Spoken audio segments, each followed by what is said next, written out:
Hello, hello, everyone, and welcome to Boldly Go Drinking, a product of the Wednesday Night Gentlemen. This is a show dedicated to talking about and reviewing the latest Star Trek episodes as they come out. That doesn't make really sense for this, but anyway, today we will be talking about Stop Laughing! What We Left Behind. The Star Trek Deep Space Nine documentary. As a warning, this show is full of spoilers, so consider yourself warned. I am your host, Tactic Angel. With me is Midget Radio, my interrupting socialist friend. Hello. Hi, Midget Radio. How are you? I'm all right, Tactic Angel, apparently. How are you? I'm drunk. Yep. It's going to get worse. Yeah. Following up to that as well. Yeah. I have a glass of the Sexton single malt Irish whiskey. Jesus Christ. Whiskey? You're switching it up. I'm still on the bullet, man. I have lots of opportunities. Yeah? I mean, I'm glad. You want to switch it up for the palate a little bit, you know. I don't know. Maybe I'm more of a stick I still in the have mud. that glass or that bottle of Kublai Khan. I I'm still more of haven't a drank it fucking yet. Republican than you are. I just prefer the same goddamn thing that I understand. I don't know what to tell you, buddy, but you are rigidly boring. Fuck yeah. I Mitt delete Romney. I delete all of the comments that say that as soon as they're posted. That's why you don't see them. There's I lots, see. though. It's Makes lots. sense. Makes sense. So we've already discussed that we are drinking while we're talking about this. We're going to be talking about a documentary. Yeah. This is going to be a first. This is an educational piece of... Not at all. Not really. Midget Radio, please describe your overall opinion of Deep Space Nine, the series. Oh, man. I don't know where to start. Like, DS9, I think I've had to wrestle with this, Tactic Angel, as I think many Trek fans do. But DS9 is my favorite Star Trek franchise. That's where I'm landing. I love Sisko. I love every single character on this fucking show. I think this show has the deepest bench of rich characters, and yeah, it's the most. It is just the most satisfying of the Star Trek franchises that I have. So I absolutely love this show. I tend to advertise to every single person who is a Star Trek fan that I, in fact, have a baseball on my desk signed by Avery Brooks himself. And it is my most prized possession. So I love DS9 immensely. Okay. That sets up some possible conflict for later, so that's Okay, fun. cool, fun. All right. Deep Space Nine is probably solidly third for me. Wow, really? Okay. Wow. Okay. Well, I didn't know it was third. I thought maybe second, but okay. the thing is, you kind of have to respect the original, I get it. and even though we do see important characters die during the course of Deep Space Nine, I never felt the sort of emotion that I felt watching Spock die. Well, Jesus Christ, yeah. And like, I think the first time I watched Wrath of Khan, I was like, yeah, whatever. And then Yeah. several years passed, and I watched, once streaming became a thing, the entire Star Trek catalog, Yeah. starting from the beginning. And then by the time you get to Star Trek 2 and you watch Spock die, it's just like, Yeah. oh man, Yeah. I'm going to need some days off Yeah. to recover. Yeah. So I have to put TNG first. I have to put TOS second. Sure. And I have Okay. to put DS9 third. Okay. After that, is whatever. Okay. I'd probably put Enterprise fourth, to be completely honest. Nope. Voyager and then Enterprise, but yeah. But I just love Shran, and I love the Vulcans so Shran's much. great, but what the fuck, man? I don't have to deal with B'Elanna, Paris, EMH, just So anyway, Harry Kim, what a dynamic character. But I love that his lack of promotion is a meme. Everybody gets promoted. Harry Kim is still an ensign. nope, still there. So anyway, I think it's probably my third favorite season or series. I think, obviously it does have just an incredible bench. And particularly when we start talking about this actual documentary, kind of one of the things they do point out is that they had 22 regular recurring characters. Unbelievable. Yeah. And I can't imagine a show that has that deep a bench. And yeah, every one of them's doing like a really good job. And yeah. And kind of chief among them in terms of underappreciated characters is kind of the transformation of Damar from oh my god, guy who gets the coffee to guy Seriously? who runs the place. Seriously? That is so fucking brilliant. So this is almost like I don't mean to like compare it to like okay, so a much lesser show that has nothing to do with science fiction, but Burn Notice a little bit, and you like have the same three characters basically, and then they introduce Jesse, and you're like, holy shit, I actually kind of like Jesse. I just feel like there's a parallel there between Jesse and what Damar was, because Damar was just like fucking background Cardassian. Jesse wasn't even 10% of Damar. No, he wasn't. He absolutely wasn't. Yeah, and I don't mean to say that he was. It's just that like, holy shit, I can't believe you introduced a character in like the 4th season of this show that I actually like really enjoy, and now he's a recurring character and I love him, and now he's a part of the fucking team. Like that's what's kind of interesting about that show. But Damar, like from background fucking whatever, he's a Cardassian piece of shit to I think I love this man. Like just and that's something that like DS9 did on a fucking consistent basis. I don't think they had a plan to make these characters as rich as they were, but they were so fucking like I don't think they had a plan to make Dukat himself as just rich and vibrant as he was on screen. But holy shit.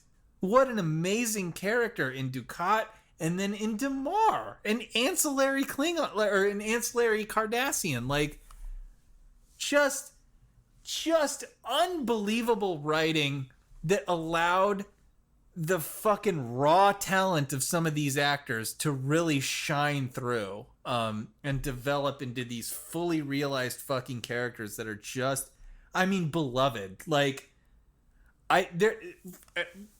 speaking in just terms of pure volume, DS9 has the most lovable fucking characters of any iteration of Star Trek, I gotta say.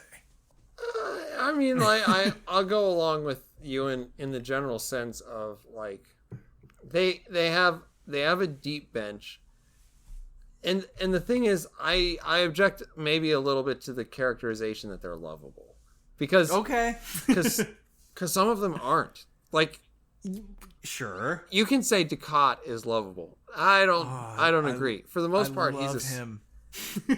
he's sleazy. He's a terrible person. Yeah.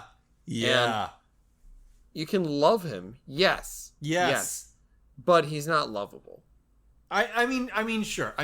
But yeah, I love the shit out of him, because you know where he's coming from. Especially like, there's that scene, I don't know what episode this is of DS9, but there's that scene where he's talking to Kira, and he's like, can you believe after all that I've done for the Bajorans that there's not one statue in my honor on Bajor? It's such a perfect moment for that character. How much he thinks that he's done for the Bajorans after oppressing them for how many fucking years that the Cardassians have done that to that race. That he is so fucking delusional that he thinks that he's a hero to them and doesn't understand why they don't see it the same way. But the thing is, he does have a little bit of a point. He does a little bit, but like that's what's so brilliant about him, that he doesn't understand why they fucking hate him, like why they hate the card, like that doesn't register with him is so perfectly in line with what a goddamn narcissist Dukat is as a character. Okay. Christ, this is a brilliant show. I realized at some point that actually we could probably talk about the actual show for several hours, but we're supposed to be talking about a documentary. Yes, we are. Yeah, okay, sorry. How did you like the actual documentary? I mean, I liked it. I enjoyed it pretty well. I was certainly among those who I think that the documentary kind of realized that I would have watched a fucking 8-hour documentary about DS9. I would have watched every inch of that because I love it so much. So yeah, I liked in general what we got. I don't know if you want to get into this now, but I do like the aspect or the kind of what they did with kind of proposing a sort of pilot episode for season 8 of DS9. I did actually generally like a lot of what the writers were coming up with for that. But yeah, overall, I enjoyed the episode. I enjoyed the documentary. I enjoyed seeing some of the relationships that the actors had developed among themselves. Certain revelations about the relationship between Avery Brooks and Cyric Lofton, and the relationships that were developed, like Quark having rehearsals at his house. That was cool.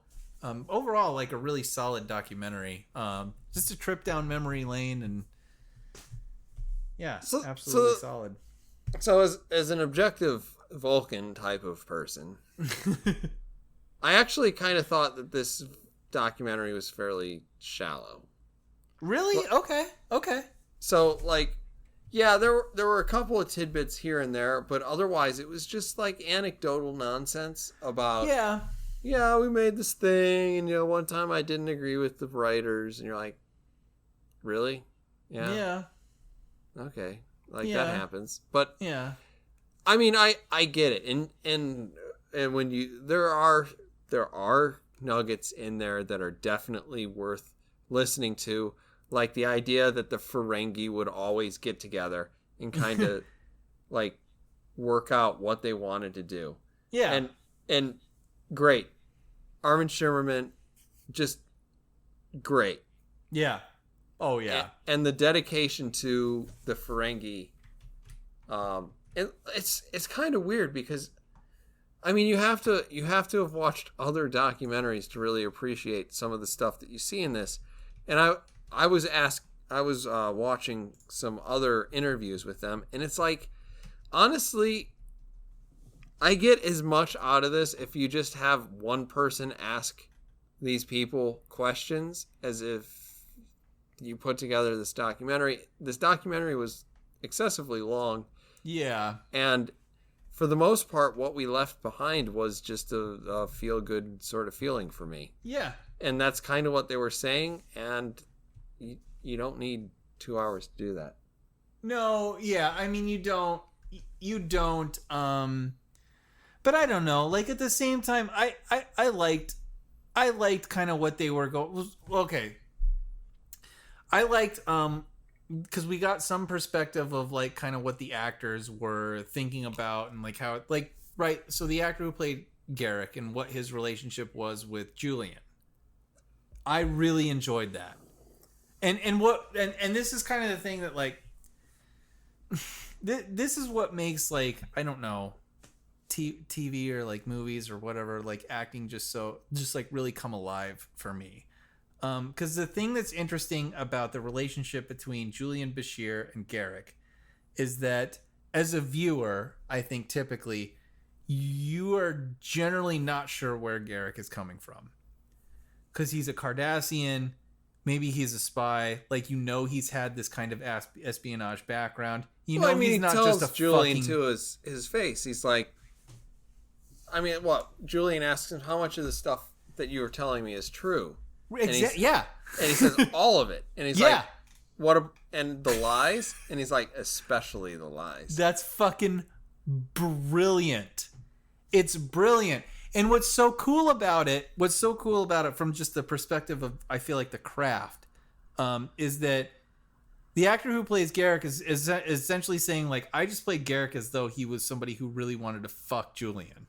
And you're like, that really comes through on screen. But why that is so effective, the reason that's so effective is because you don't generally know where Garrick is coming from as a character because of this background that he has as a Cardassian spy. You don't really know if he's just like, well, I'm just on this spaceship and here's this Federation guy that I'm just trying to fuck with, you know, or if it's like this gay relationship or whatever. Like, the mercurial nature of the relationship of the friendship that Garrick and Julian have is what is so fucking fascinating about this show. And the decision that the actor made to play it like that, to play it as though like he just wanted to bang this dude, it's so enriching. Like it's so much more. It's so much more than that. Like it's so much more than the way the actor decided to play it. It's so much richer than that. And that is what DS9 excels at, I feel like, beyond any fucking iteration of Star Trek. And I just love it. It's so rich. Because even if just watching DS9 episodes now, you're just like, I don't know. Is Garrick trying to just like, does he love doing, like, is this a genuine friendship? Is he just fucking with this Federation officer? I don't know. You know? I know what the actor is doing now, thanks to this documentary, but still, like, from a character's perspective, it's just so much more interesting. I don't know. So let me put it this way. I was watching an interview that I think some trash organization like Collider did. Okay. And and they were just talking to the people. And at some point, you know, Armin Shimmerman's talking about, like, I was going to do a scene with Garrick. Okay.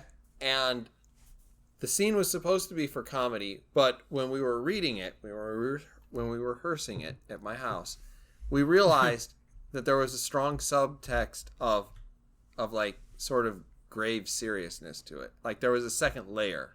Okay. And when they got to the set, they said, essentially, we don't think that we should play this for comedy. This should be a serious scene. And as you're listening to the explanation of what they're talking about, there's only one scene this could possibly have been, right? Okay. It's the root beer scene. Oh, the root beer scene. Yeah. Yeah. And you're like, yeah, you could envision that people wrote that scene to be funny. Yeah, totally.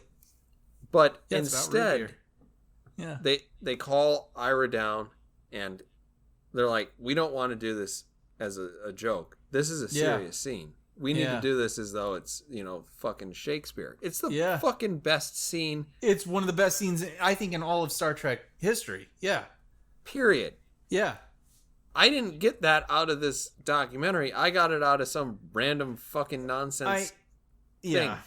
Yeah. And like, we didn't get the drill down. And so like, I walked away from this kind of feeling like, can you literally put, when you're making a documentary, can you literally put a series of scenes in front of people in any fucking order you want? Tell me there's a craft to it. Yeah. Because I didn't walk away with the sense that was definitely a thing that was happening in this. Yeah. I don't know, man. Maybe we're just approaching it from different perspectives because I don't know that there is. Like, I think that this documentary, if you're watching it and you're 100% bought into DS9, yeah, which you are, oh yeah, hell yeah, that you will probably walk away saying, you know, like, I had a good time, and I had a good time through most of this. Yeah, but when I tried to analyze it on an intellectual level, it was like, you know, there's really not a whole lot here. Like, yeah, I mean, but see, I don't know, dude. Like, the root beer scene is fucking brilliant. There's a lot of shit in this show that is absolutely fucking brilliant. I do not attribute that to Ira. I don't think that it's because the fucking writer's room was so amazing. Like, I don't attribute it to anybody's particular vision of what Star Trek is supposed to be. I think that this group of writers and this group of actors came together and they managed to produce something that was absolutely fucking just amazing. Do you think it was lightning in a bottle? Yeah, I do. Absolutely. And I think that's where most brilliant art is born. It's generally lightning in a bottle. It's not that somebody fucking planned it out to a T and that's just, oh man, what a genius to fucking be able to anticipate all of this stuff and to be able to plan it out in such detail. I honestly don't think that ever happens. And I think DS9 generally was, yeah, lightning in a bottle, and I think that's the best fucking art. And that's why I love this show so much. So yeah, I don't think that anybody planned for this. I don't think Ira's a fucking genius by a long shot. I just think that like this was the right time, the right place, the right fucking people. They were generally in tune for most of this show. And this is what we got as a result, and it's fucking awesome. No, I think you have some points there, because like I don't think that Ira Stephen Bear is a brilliant person. Hell no. You can look at the guy and tell he makes mistakes. Yo, totally, absolutely, the dude's fucking flawed. Yeah. But then you have a collection of very professional actors on this, and they're very committed to their characters. Yeah. And they had to work long hours, and they had to do a lot to see this thing through to the screen. Yeah.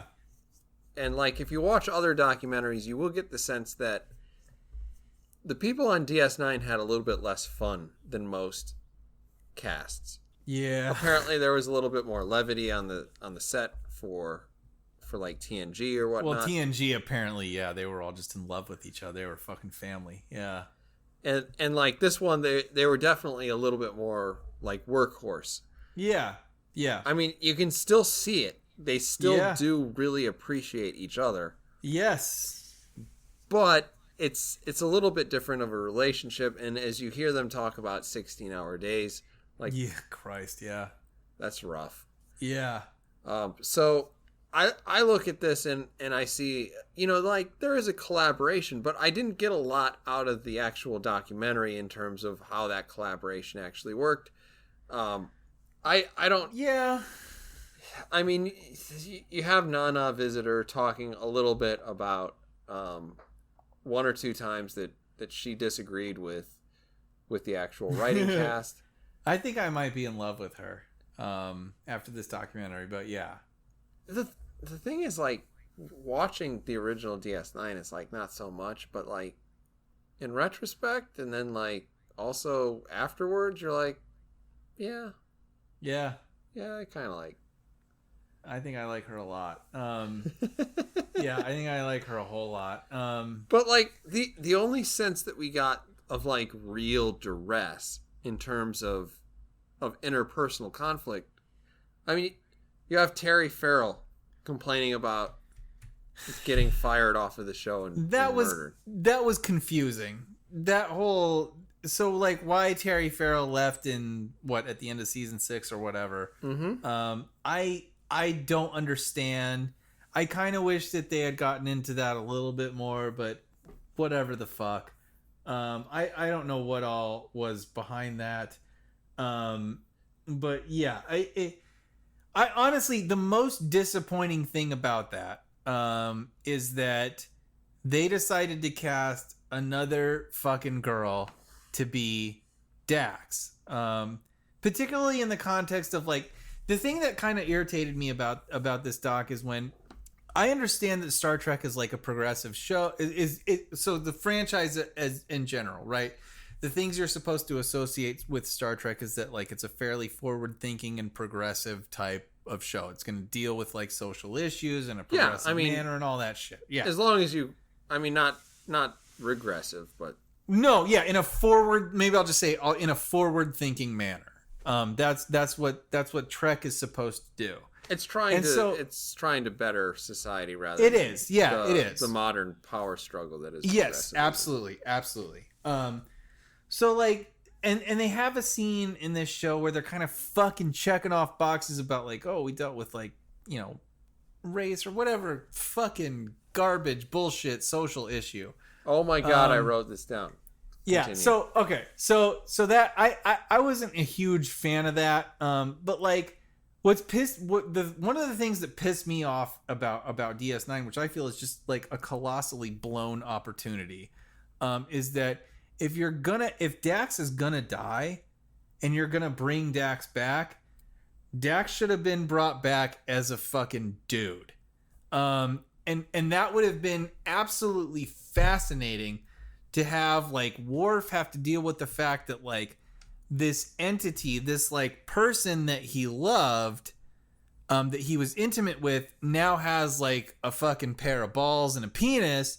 Like we don't know. I don't know. Like, I don't know what to do with that. I'm not comfortable with it. Like, I'm a fucking clean, all that shit. Like, that's rich territory to kind of explore. Like, I don't know how I'm supposed to relate to this. I don't want to bang it, but like, I do love it, but I don't want to bang it. What does that mean about how I felt about it before? Like, those are rich territories to explore, I think. And they screwed the pooch on that, I think, with Ezri. Yeah, I guess don't fucking deal with and don't mention it at all. And it's like, no, whatever. You can go. Okay, I have 2 points essentially. Like, you could go along with what you're saying, and I think that would be like the host played out over the course of a season, right? Yeah. And that's the TNG episode where Crusher's getting plowed by some. Right, but it's 2 pair Trill. of tits, so it's like I kind of want to bang this. Like, this is hot already, you know. No, but like, then he gets transferred into a she, and then she's like not so into it because she's more into the penetration rather than like, the have you ever seen grinding 2 or girls something? I don't sisters? know. Like, it's super hot, but Like, so anyway, so like, there's that. It's kind of already been done, and it was proximal enough that maybe people would kind of draw the parallel. The other thing that I thought was kind of weird about that section is like they're going down a list and they're like checking boxes and they're like handing themselves like little like congratulations trophies and they're like they get to the GQ BLT stuff and and like check mark. Wait, no, we didn't do I don't know. quite enough. And then the next thing, the next thing they go on to is homelessness. And you're like, what? they give themselves a check mark for that. And you're like, you just admitted that you did more than one episode. Yeah. For the GQ BLT people. Yeah. And then you did one episode for the homeless. Yeah. But it's fucking stupid. But the one that you did more than one episode gets like a question mark. Yeah. And then the one that you did half of one episode for? Kind of barely, and I didn't even really realize it until you pointed it out, but yeah. Yeah. I think that's a fair description, by the way. Yeah. Like, because when they were like, we talked about homelessness, you're like, what? When? You had a scene where 2 people were like, isn't it too bad that people don't have houses sometimes? Yeah. I can't believe it, Dad. You're like, it's just like that's because this documentary was made now. In this year, and you have a checklist of shit that you're supposed to fucking. So that's kind of one of the things that kind of like the first half of this was flawless in terms of just like stroking my DS9 hard on as much as it wanted to, because like I love these people. I will listen to them say all sorts of nonsense. Oh God, so much. Yeah. But then they get to like the random nonsense, and this kind of works into one of my other problems with the actual documentary. It's like they start patting themselves on the back, and they start like, okay, we did all this great stuff. We are the reason why serialization exists. And you're like, I feel like that's a little bit... Okay, yeah. A little overstated. Yeah. And we are we addressed all these important issues because we did one episode where we have the same actors act out some random nonsense, and there's a drawing of DS9. Yeah. You're like, okay. Yeah. Anything else? You're like, yeah. Well, Cisco walked down the street and they talked about homelessness is bad. You're like, Yeah. Great. okay. Yeah. I mean, so we're the greatest. To a certain extent, I have some sympathy with the idea that like the serialization thing was pioneering, at least at the time. Because I get, and only with respect to the fact that like I totally believe that Ira was getting a lot of pushback on that from the studio. So it's like I get that. I get that you unlike the people who write fucking Game of Thrones or The Sopranos or fucking Deadwood or any of that shit, like I get that you had to fight that battle that those sons of bitches didn't have to fight. Mm-hmm. You know, and that because you fought that fucking battle, maybe they didn't have to fight it. I understand like that perspective and can sort of respect it from that point of view, at least. Yeah, I mean, yes, I agree with that. I think that saying we are the reason why serialization exists, yeah, is might be a little overblown, but yeah, overstated. Yeah. The other thing that seemed weird about it was like, I mean, like it's just we have to pat ourselves on the back sort of thing about like social justice nonsense. I know. And it's like, I know. Well, we did this episode about, what's his futz wanting to write a thing about Deep Space Nine. Yeah. And there are still black people who get shot today. And you're like, whatever. I'm seeing the straight lines here, buddy. I know. And it's like that, like, I think the thing it fails to recognize is that, like, the reason that those episodes are good is because we already care about those characters. Like, it's because you put it's because you put people in front of us. We already have a relationship with them. We already fucking sympathize with them. I already understand how to see them as human beings. It's not the like larger social topic. It's that it involves human beings and I understand what they're going through and it all makes sense, Yeah. So to write it out, so to put it as this fucking checkbox, as this fucking social topic that Star Trek needs to address, it just cheapens it. It does just cheapen it at the end of the day. Because you're like, you have to build these fucking people first. That's the hard work. That's the stuff that takes talent and like solid writing and solid acting. You have to get all of that done fucking first. And then this shit just sort of naturally evolves and that's what makes it resonate and that's what makes it important. And so yeah, to turn it into a checkbox, it just kind of seems to cheapen it a little bit. Yeah. That's where I was at. And I actually, it was at that point I started to like really think about what was happening on the documentary because like, I mean, I love these people almost as much as you do. Certainly, yeah. I'm on the Garrick train. I'm on the DeMar train. I'm on. Oh God, yes, all day. I'm on the General Jeffrey Combs train. Period. Oh my God, can he do any wrong? He probably can, but I'd be very skeptical. So, like, there's a lot of. I've seen Reanimator. I sympathize with him all day. I have seen Reanimator. It's a great film. I mean, not a good film. He is brilliant, but also great. So, like, the first half of this, I was just going along for the ride. And it started to get a little bit fucky in the middle. Yeah.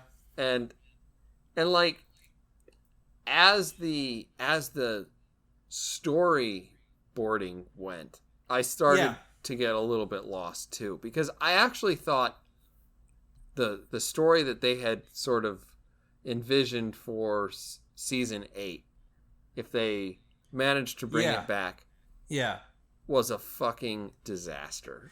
So, okay, fine. So here's what I think is fucking brilliant about season 8.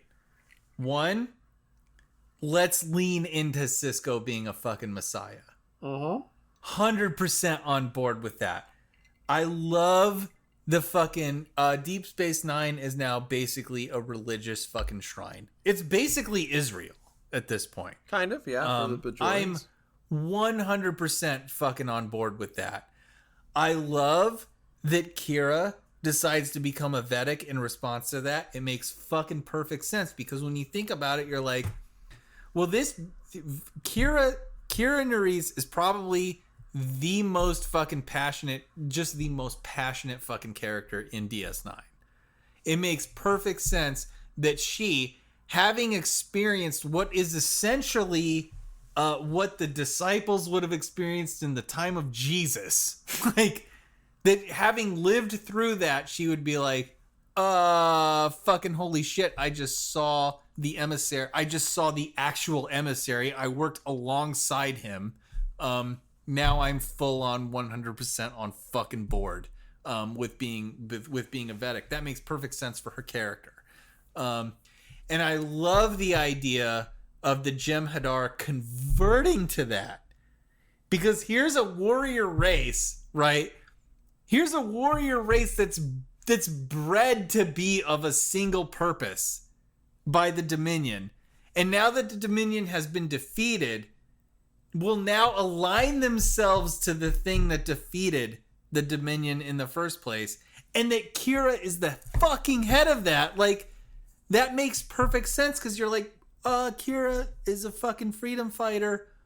She understands the value of like a strong military and all of that shit. Of course, she's gonna bless these fucking people and bring them into the fold because they're fucking the Jem'Hadar are fucking awesome. They're fucking amazing as warriors. Like, all of that makes perfect sense to me. It all like comes from character. I feel like I understand the motivations behind all of that, and I'm 100% on board, at least with those aspects of the proposed season 8. The issue that I ran into is that they start. Okay, there are two major problems. First of all, I think they were writing this in the sense that this was season 8, episode 1, and you're Right. like, you are blowing way too much of your load. Well, so I get that. Now, again, this is season 8, episode 1, having taken place like fucking 20 whatever so many years after the end of season 7. So a lot of shit has transpired. Like, yeah. So there's a weird thing where you see Nog has there. I guess it's 3 things. So Nog has called everybody to the station so that he can give a message. Right. And that message is essentially, someone has killed me. And you're like... Pretty much. Yeah. You're like... Yeah. That seems like shitty writing. It's a little... I get it. Yeah, that's fair. Yeah. The issue that I have with Kira is that she is trying to convert the Jem'Hadar and then turns on the people who would expose her for trying to convert the Jem'Hadar. Well, I get that as well. I get that as well. But like, the idea is that like they're trying to like cover up the death of fucking Nog, right? This would be. I get it. Like, I've converted the Jem'Hadar. Maybe that's a little bit questionable. I understand all of that, but now I'm starting to now I'm lying about the fucking death of a Starfleet officer. And I get that as being a breaking point as orchestrated by apparently Section 31. But there we go. You reminded me of the third thing that I didn't like. Yeah. Which was like they talk about Julian being together with Dax. Yeah. And it's Ezri Dax and you're like, okay, he's her first officer. You're like, okay. Uh-huh. He's also the head of Section 31. And it's like, yeah. How many hours a day does he work? I get it. I understand. And this is where it starts to break down a little bit. Is one, like, Section 31's apparent motivation is that they're going to destroy the fucking wormhole, destroy the wormhole aliens. Why? Fuck up. I know. I get it. It's a little bit too absurdly nefarious. I get that. Why? And I'm not on board with that. You want the Bajorans to join the Federation? To join the Federation for what fucking reason? They are a backwards race of assholes. Yeah. Like, they're fucking ridiculous. Yeah. I get it. I'm not saying there aren't problems with it. But yeah. but certain aspects of these were strengths of DS9 that made it separate from other iterations of Star Trek. I love DS9's, generally speaking, like its respect and its treatment of sort of the more religious aspects of different cultures in the universe. I love that. I fucking just completely empathize with that, and so I like it from that perspective. I like the space station becoming kind of a shrine to what Sisko ended up becoming. That's great. Just lean all the way into that and realize it. I'm totally on board with that. But yeah, I agree. There are complications with the motivations behind Section 31. I mean, they came up with this shit in a day.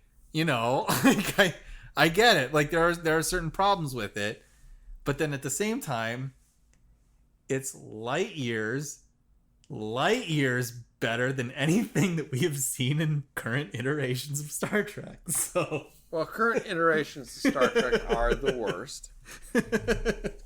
But it couldn't help but draw me back into the modern iterations of Star Trek. And it's part of that's largely the Section 31 thing. And like at this point I kind of just want them to go away. Yeah. And like Julian's living a double life. Like being the first officer and also this head of Section 31. So there's that, and then also, not to be too much of a dick, but then the fact that we have to accept that Ezri somehow became what? A captain? A leader? Like what? Ezri? Did you see any of that in season 7? Because I sure as fuck did not. Like, well, she wasn't like a super powerful character. No, she demonstrates no leadership qualities whatsoever. So how does she get from A to B? I fucking do not understand. But and like the weird thing is, like, also from a writing perspective, they're like, you know, wouldn't it be good for us to have two characters that had a positive relationship with one another? Yeah. And you're like, oh, I'm sorry, honey. I'm actually secretly in charge of a super nefarious group. Right, it's fucking retarded. I don't want to deal with that. Yeah. And you're like, do you guys know that you're undermining what you're saying? Yeah.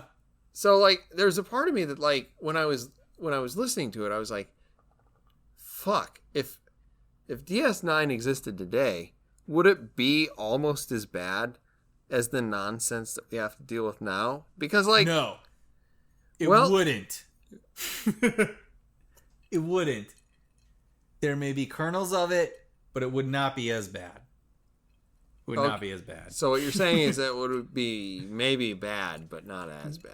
It might be, yeah. I mean, totally. Because what do we get? We get a fucking day of these people trying to come up with a pilot episode and a general outline of what season 8 of DS9 would look like. We get one fucking day. I mean, like, the best thing that came out of this was, like, Aaron Eisenberg. What's his name? Yeah. And when they were like, we're gonna kill Nogoff, and and he just has that conniption and walks off stage. That was awesome. Cause he should have. Cause fuck them for trying to kill off Nog. I fucking love Nog.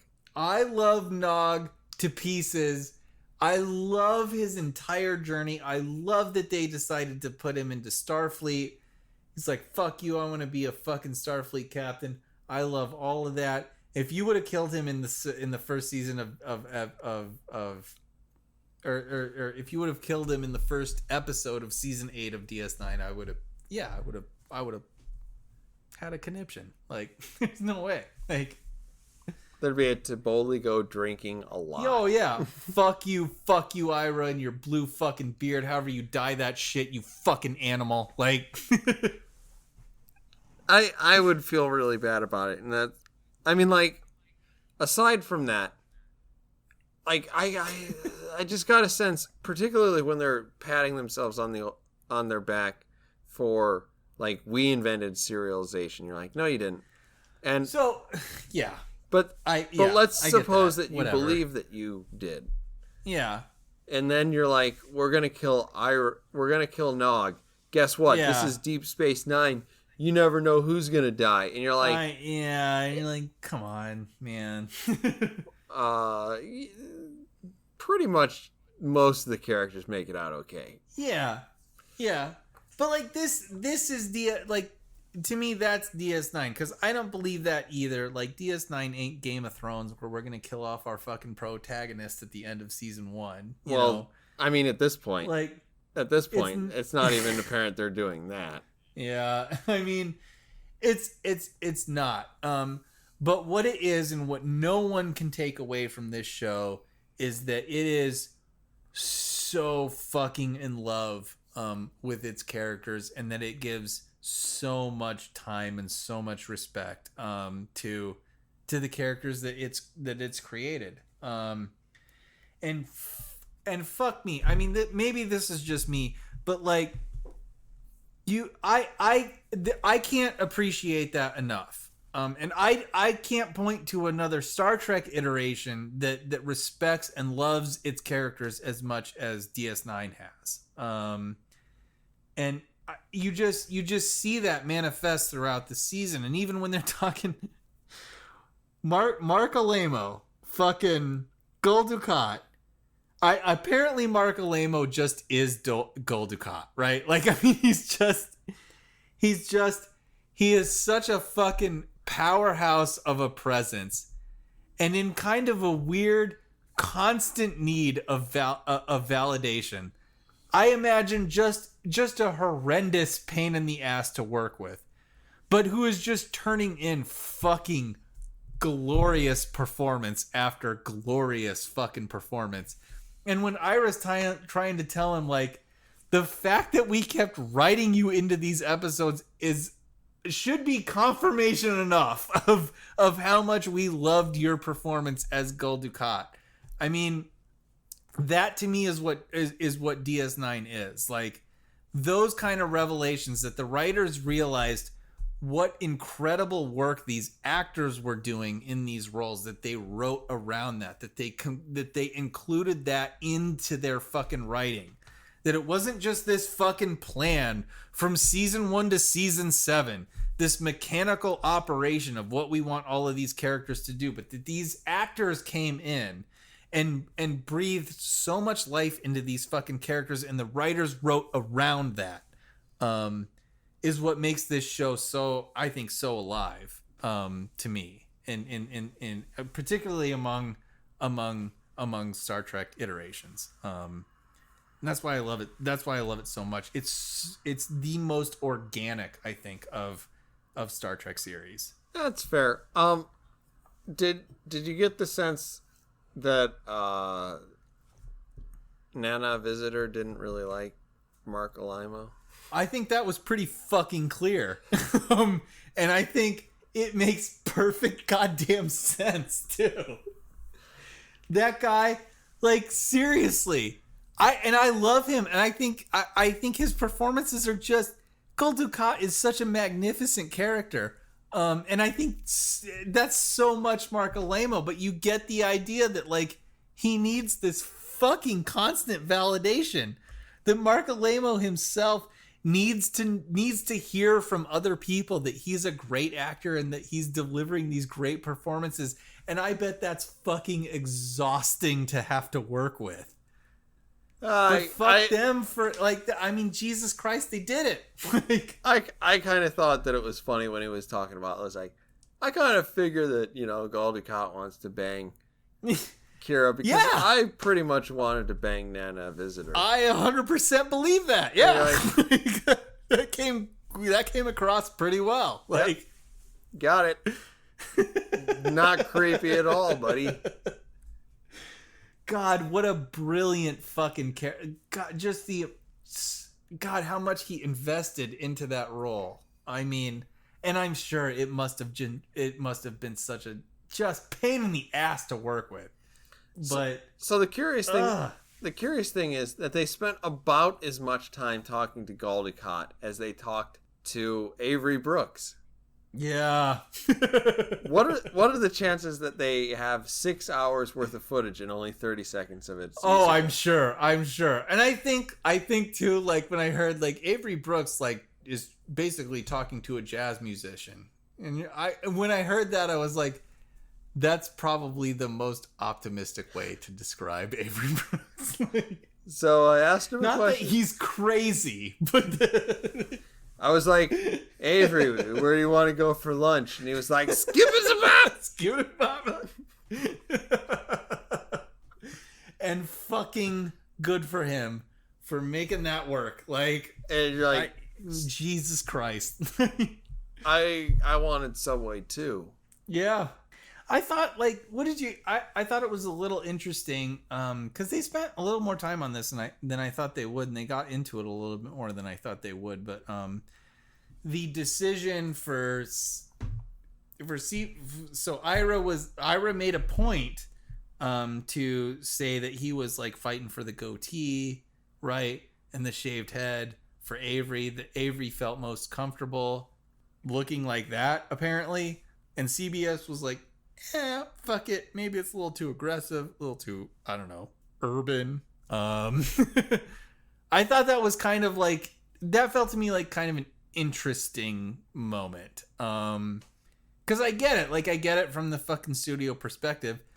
It's Star Trek DS9. It's a goddamn network show. They're gonna pay attention to shit like that, right? Their overall is, we want as many people watching this goddamn show as there can be. So I don't know. I thought that was a little interesting. Just a little bit interesting.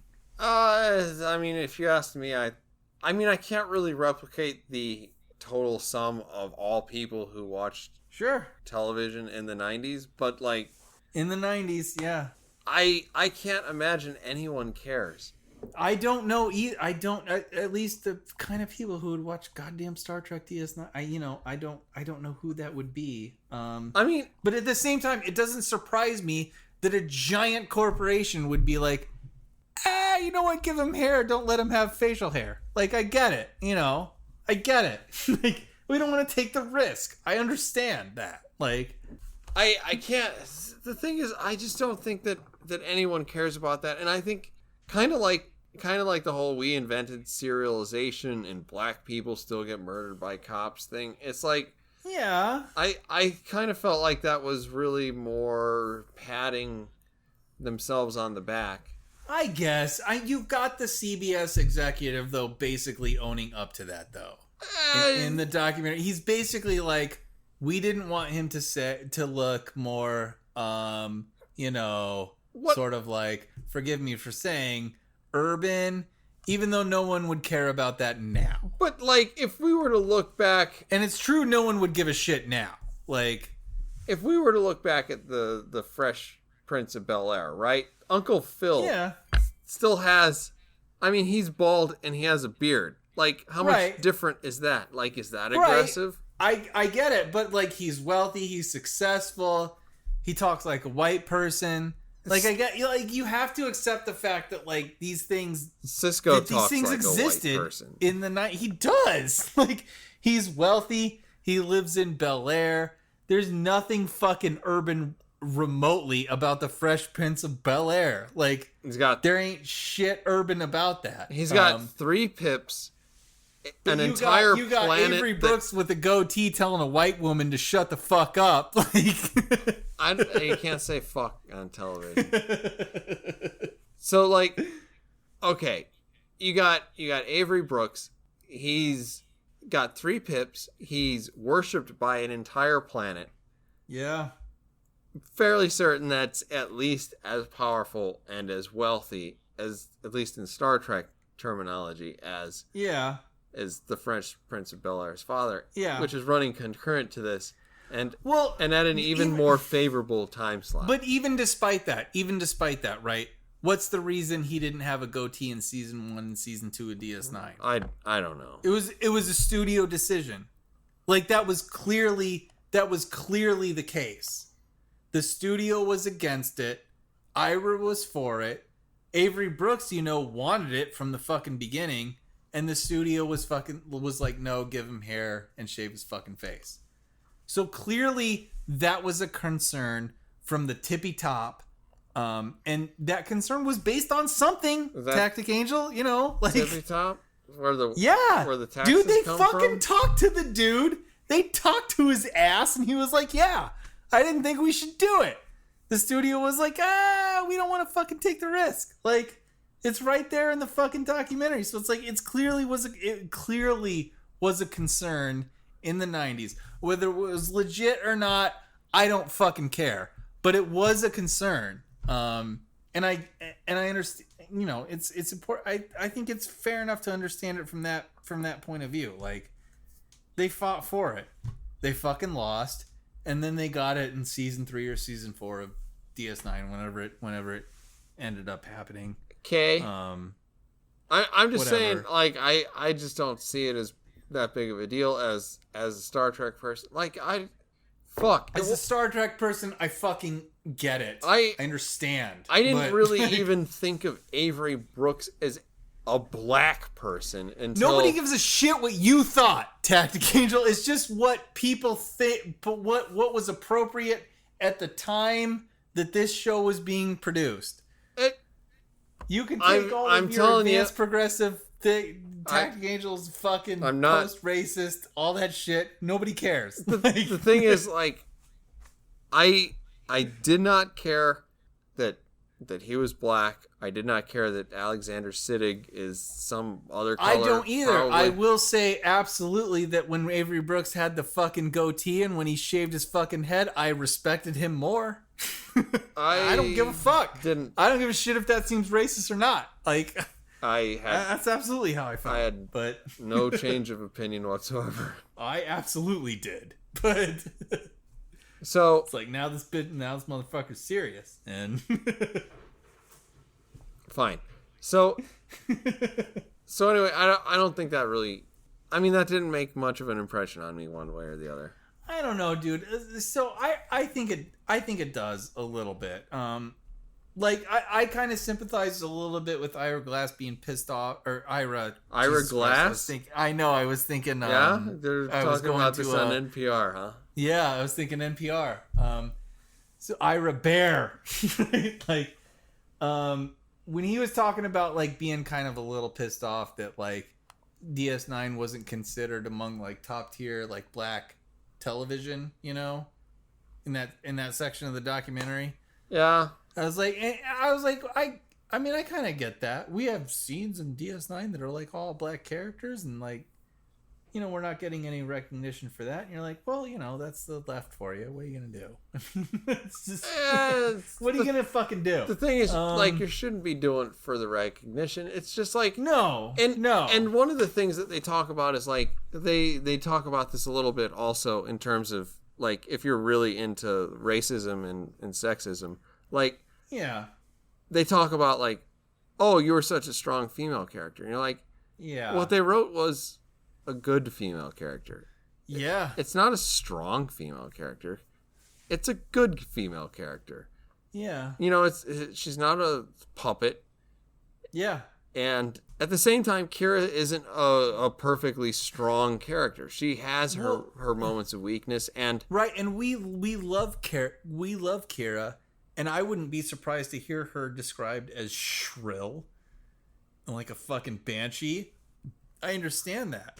But like, I think both of us kind of love her. And and the reason that we love her is because we understand where she's coming from.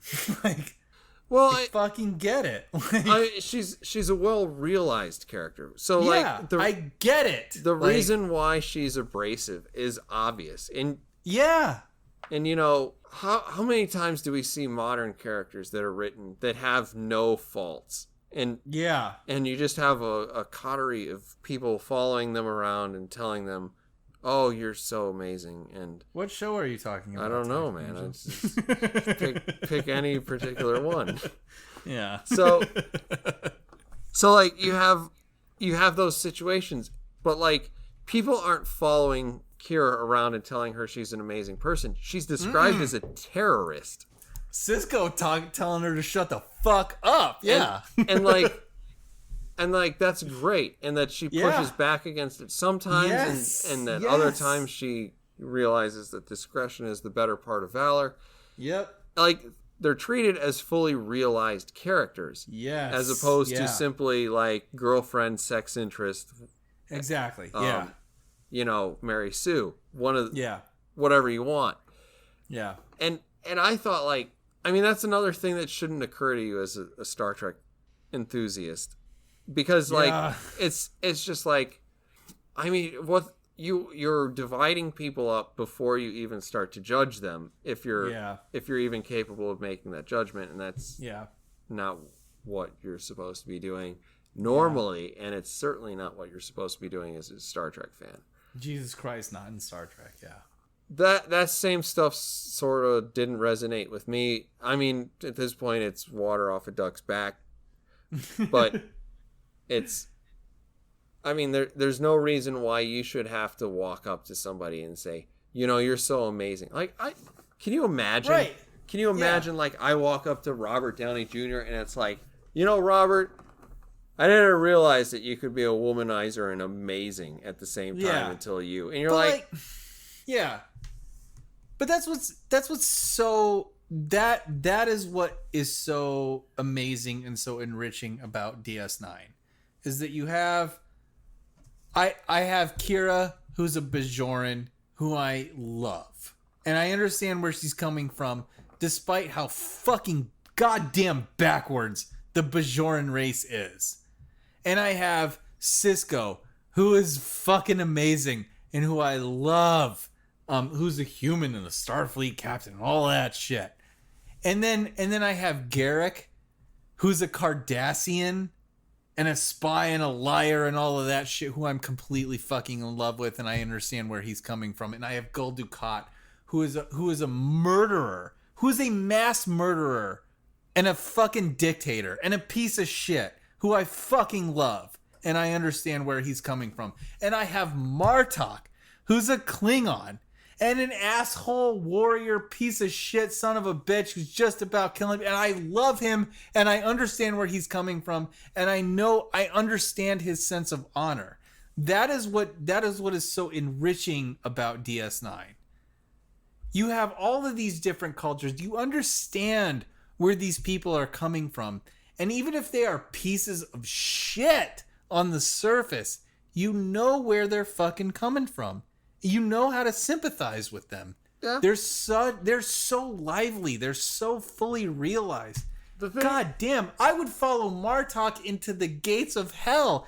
And I don't believe in all this shit that Klingons do, but holy shit, he's amazing. Like, I understand honor through the eyes of General Martok, So, like, I mean, like, what you're saying is true, but I mean, if we were talking about the documentary, it doesn't come through in that. Fair enough. It doesn't. Honestly, I don't think the documentary was long enough.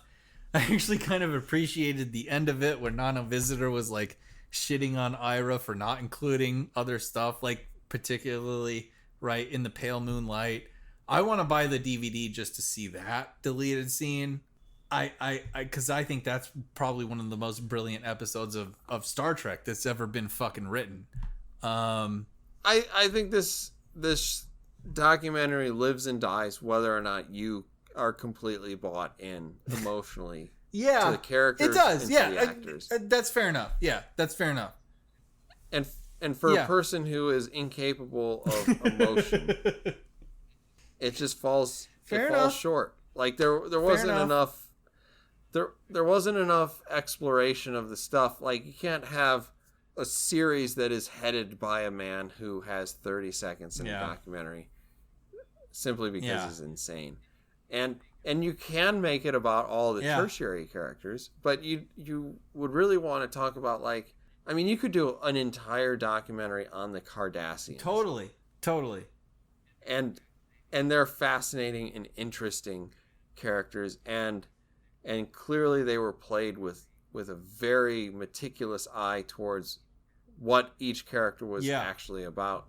Each actor had a good impression of what their character was, from the conniving Garrick to kind of the sleazy used car salesman of Gul Dukat, and Damar, who is the most Cardassian of them all, who is totally committed to the purpose. And like, this is one of the things that, like, okay, I'm not looking forward to the Star Trek Picard series because I hate the idea of the Romulan I know, and not having any effect on Jean-Luc Picard. I know. Yeah. I know. And I know. And you look at it and you're like, okay, like, the Romulans are a serious miss in terms of the writing from beginning to end. Yeah. Because it's like you have so much intrigue in, the Next Generation, and and you never quite realize that but you get glimpses of it in things like Star Trek Nemesis, where it's like, we could do this terrible thing. However, we're not monsters. Yeah. See, this is exactly what I feel like I discussed before. Like, the Romulans are fucking this is the reason we want to fight the Romulans, is because we don't want to fight a bunch of fucking goddamn Islamic terrorists, because they're boring. And I understand where they're just a bunch of fucking religious animals. Whatever. Like, whatever. But the Romulans, that's intellect. You said it. That's like, I get it. The Russians, Putin, I'm fighting a different fucking intellect here. It ain't just I'm trying to appease some god. And it's, like, and it's also not like it also removes them from the possible characterization of simply being monsters, right? Exactly. That I'm just gonna blow up a school or whatever the fuck. Yeah. So the Romulans always have a certain sense of decorum. There's to an them. intellect, a rationale, and they are, and a certain sort of ethical code behind it that you don't quite understand. Yeah. But it's there. Yeah. They always had kind of a Roman / Machiavellian sense to them. And like, that was really interesting. And like, to blow up their homeworld is it's fucking terrible stupid. Thing. It's what you do if you're a hack. But yeah, but like, if they go along with that, it's just going to make everything worse. I know. So, like, I dislike that, because like, you have the capacity to create really interesting villains, and villains that you can sympathize with. And that's one of the things that DS9 did really well, because like, you see Damar is just like, oh god, he's window dressing. He's like saying, "Yes, sir." Some piece of shit Cardassian. Yeah.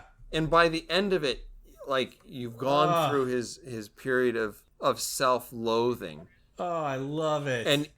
And he transfers completely from villain kind of into tragic hero. Brilliant. And it's just brilliant.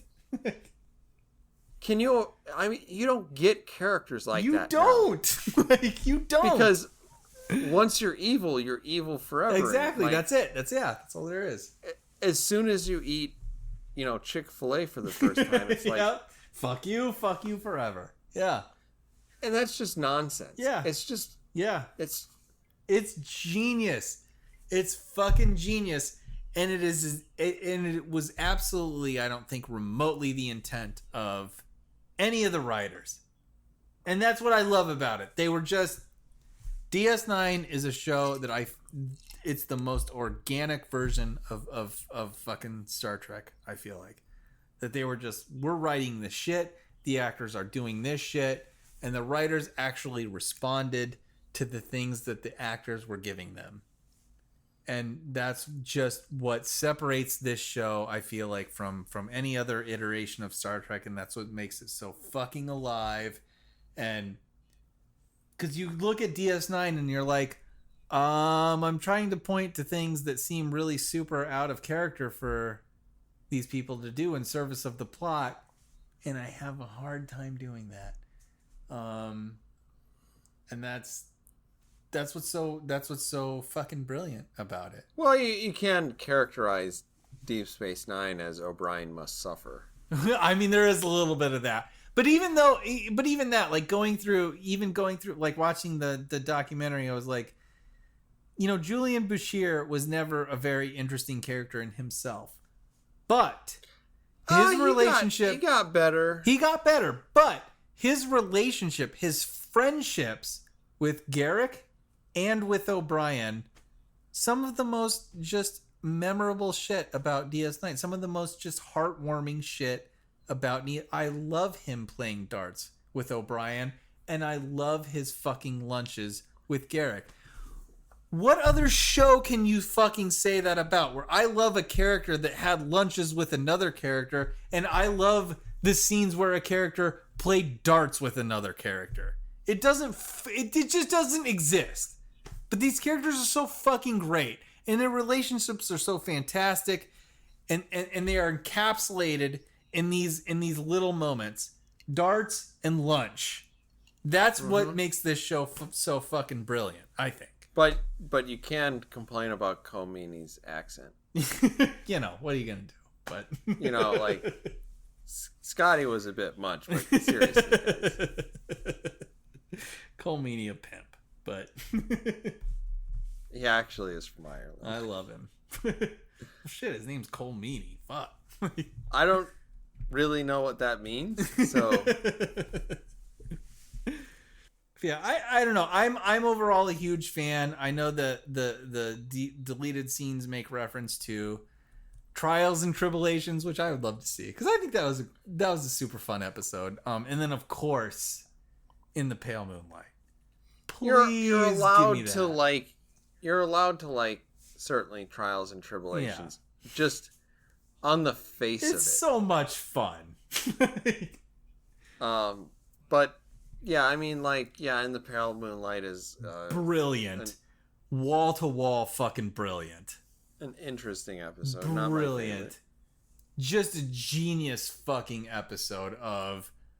I think maybe... God damn it, that episode is so good. Oh, it's so good, because you're like, is Sisko...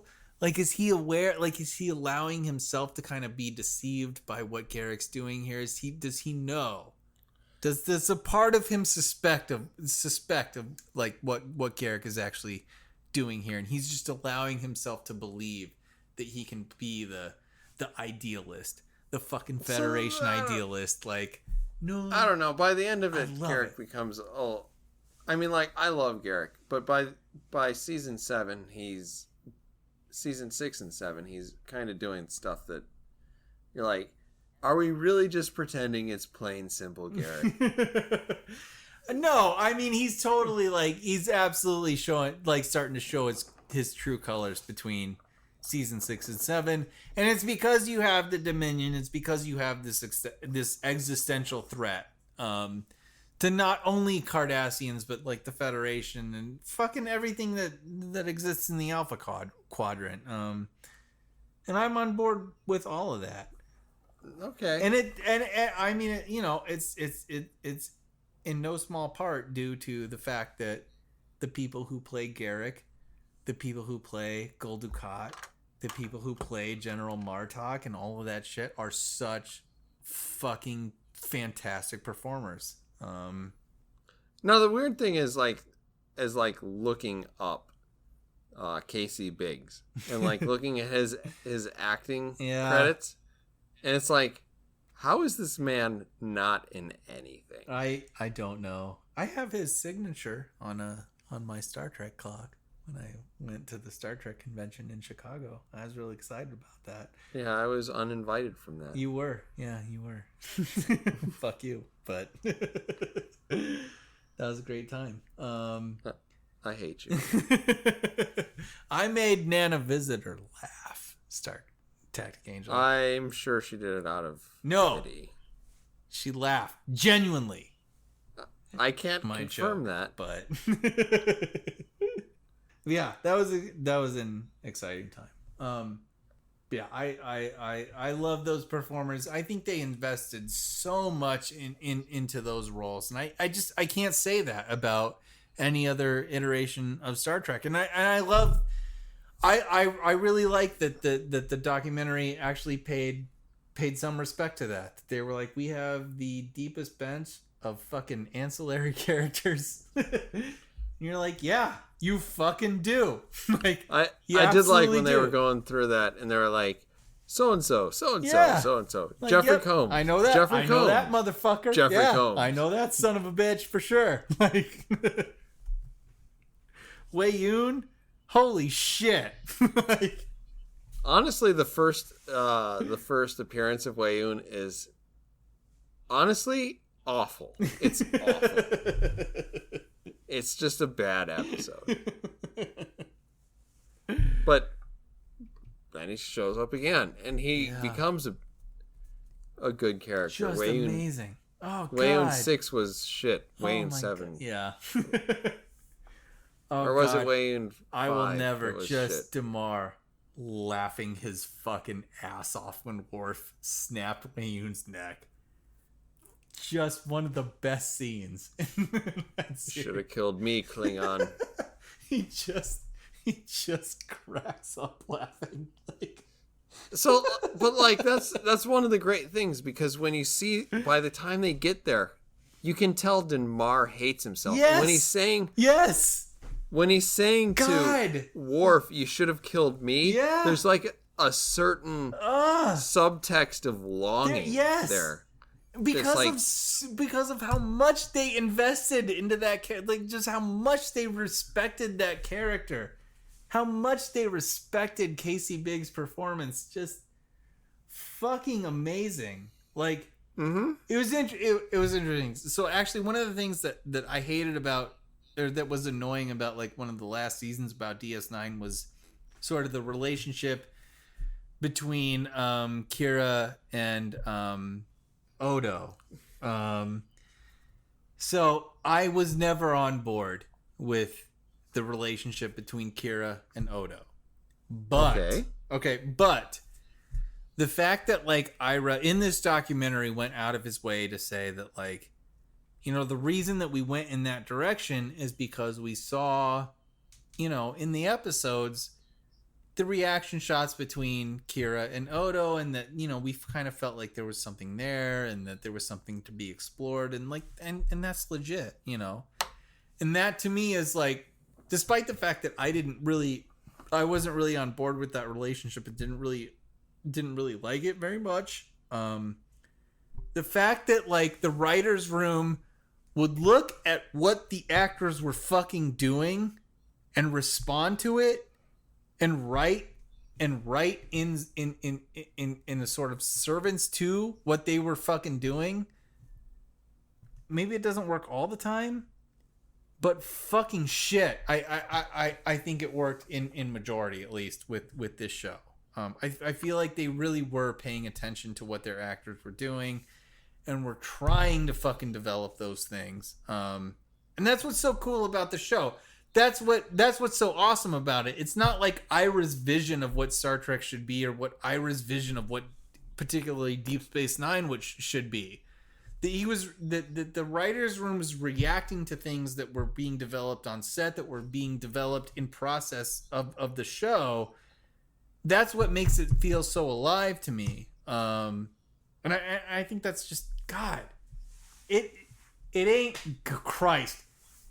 It is a far fucking cry from what we're seeing in stuff like in stuff like Discovery, and I think that you just have to have that, like a really great show, a really amazing show that's based around character, and the show that feels alive and organic and stuff is going to be in some way a collaboration between the writers and the fucking actors, and what they're delivering and what they're giving you on set.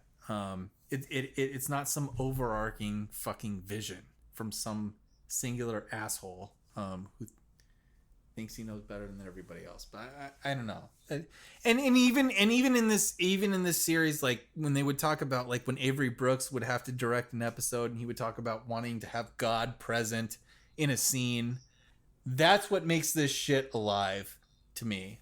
That there's this sense of, like, we don't quite know what we're gonna generate in this particular scene or in this particular episode, but we want God to show up.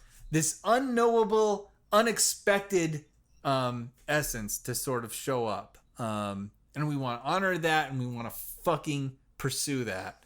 That's what, I don't know. That's what DS9. That's what a very, very intoxicated midget radio feels like. A DS9 wanted to pursue. It's all wrong.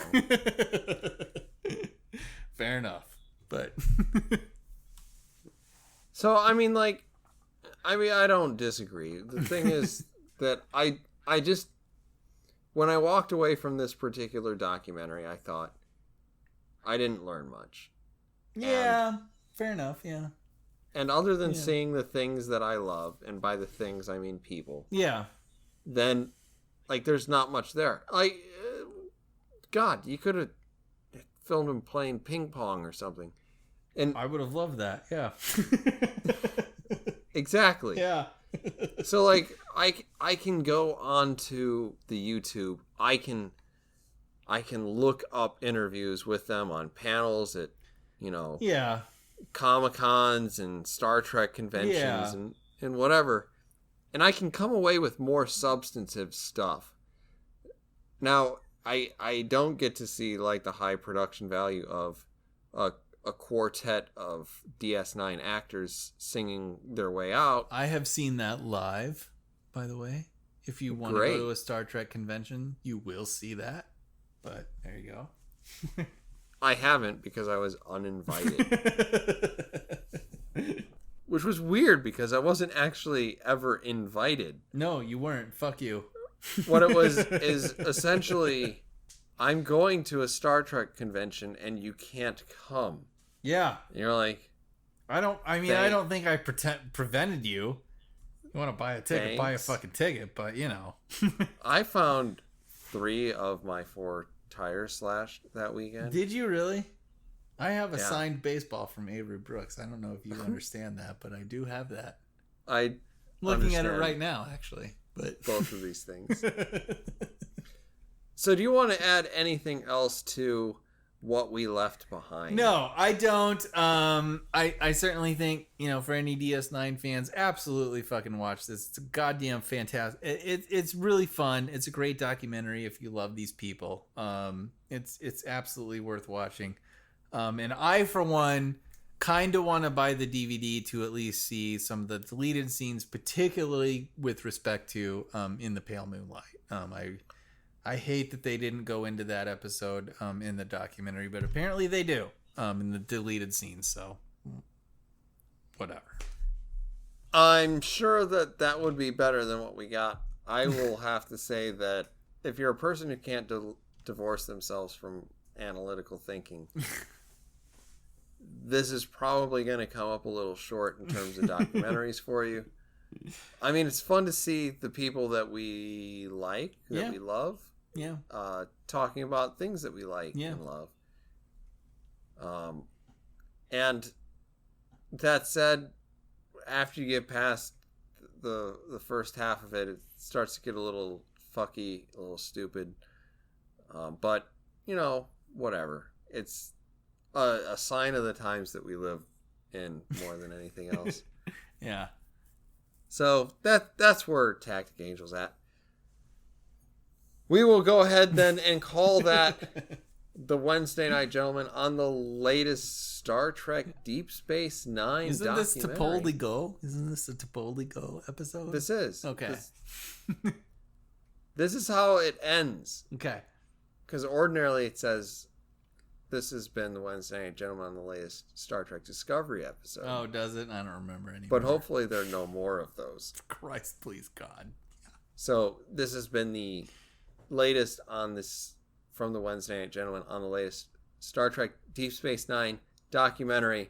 Thank you, everybody, for following us on this brief trek. Think about hitting that like or subscribe button and join us for more treks in the future.